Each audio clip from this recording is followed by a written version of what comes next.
Welcome to the heart of cybersecurity, the Security Operations Center, or as we call it, the SOC. Imagine it like air traffic control, but instead of planes, you're monitoring threats flying in from all over the digital world. Now here's the problem. IBM's 2024 report says the average SOC handles over 10,000 alerts every day, but only 4% actually need action. That's thousands of distractions, mixed with a few real threats. And whether you're new to cybersecurity, coming from IT, or already in the game, understanding how to separate the noise from the danger is what alert triage is all about. Let me show you how it works. Triage means prioritizing fast. It's how we decide which alerts are urgent and which ones can wait or be ignored. Think hospital emergency room. Patients come in. One has a broken finger. Another's having a heart attack. Who do you help first? In cybersecurity, alerts are the patients. And if you delay the critical ones, it could cost you everything. Need proof? In the SolarWinds breach, early warning signs were ignored. That one slip let attackers roam around networks undetected for months. So, what do good analysts do differently? Let's look at the process. Alert triage usually follows 3 steps. Super simple, but super powerful. Initial analysis. You start by asking, what exactly triggered the alert? Was it a login attempt? A file download? And which system was it on?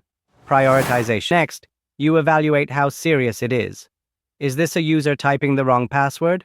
Or someone trying 500 in a row at 3 a.m.? Escalation. Finally, decide what action to take. Can you resolve it? Or should you hand it off to the incident response team? That's the basic flow. But here's the cool part. We don't do this alone. We've got tools that make this faster and smarter. Let's break down what's in your triage toolbox. SIEM tools like Splunk or ELK. These tools pull in logs from all over servers, firewalls, endpoints, and show you everything in one place. It's like having a radar for your network. Threat intelligence feeds. These tell you if an IP address, file hash, or domain has been seen in known attacks. So if something shady pops up, you can check its rap sheet instantly. SOAR platforms. That's automation for your alert response. Things like isolating infected systems or blocking IPs can happen automatically, no analyst needed. According to Splunk, teams using SOAR are 48% more efficient, and 97% say it helps them manage alerts without hiring more staff. That's huge. MITRE attack framework.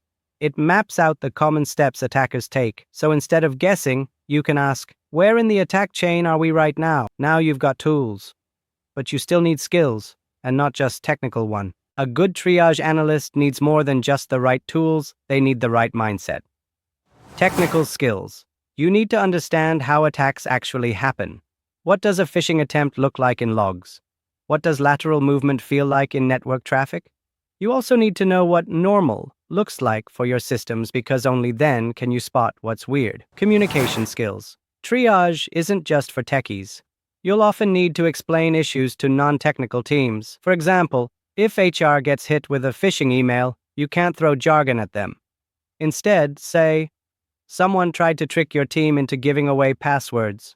We've stopped it and secured the accounts. Team collaboration. Triage doesn't happen in isolation. You'll coordinate with IT to reset passwords, with the incident team to investigate further, and sometimes even legal or compliance teams. And remember, burnout is real. SOC life moves fast. It's okay to take breaks, breathe, and follow the checklist. You'll last longer and perform better. Let's take all this and see it in action. Here's a live scenario. You're on shift. An alert pops up, possible phishing email detected. Let's respond like a pro. Timer starts now. 58 seconds first. Check the email headers. Who's the sender? Any red flags? 52 seconds. Run the domain through MX Toolbox. No SPF record. DKIM failed. This email is definitely spoofed. 45 seconds. Use your SIM to see who else got the same email. 38 seconds. Flag all affected users. 30. Block the sender's domain in your firewall or mail gateway. 22 seconds. Ask IT to reset credentials for those users, just to be safe. 15 seconds. Push the domain and indicators into your threat intelligence feed. Last 8 seconds. Send a short email to HR. A phishing attempt was detected and contained. No further action needed. Stay vigilant. Done. In under a minute. Now you tell me, would you have flagged that alert as high or low priority? Type your answer in the comments right now. High or low? Still wondering why triage matters?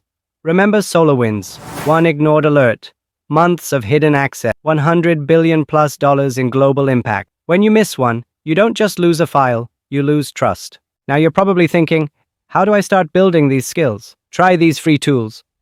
Wireshark lets you see what's happening on your network, packet by packet. Sysmon logs detailed Windows activity like process launches and registry changes. Wazoo or ELK Stack lets you build your own sim lab at home. Cuckoo Sandbox helps you safely test how malware behaves. Start with these certifications. CompTIA Security Plus is great for foundations. Blue Team Level 1 is focused on SOC-specific scenarios. SANS SEC 450 is advanced if your organization sponsors it. Join these communities. Reddit has great threads on Blue Team Sec. X is full of live threat updates. Follow hashtags like DFIR. And don't forget, join the CyberXplainer Discord, link in the description. These tools and communities aren't just for fun, they're how people land SOC jobs that pay $70K plus dollars. Start small, practice often.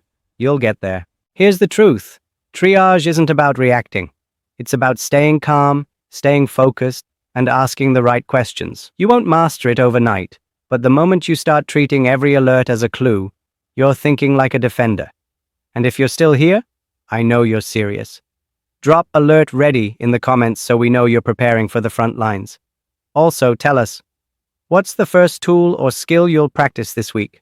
Subscribe to CyberXplainer and join the tribe. We've got hands-on alert breakdowns, real-world scenarios, and career-building content coming up. Stay sharp. Don't just survive alerts, master them.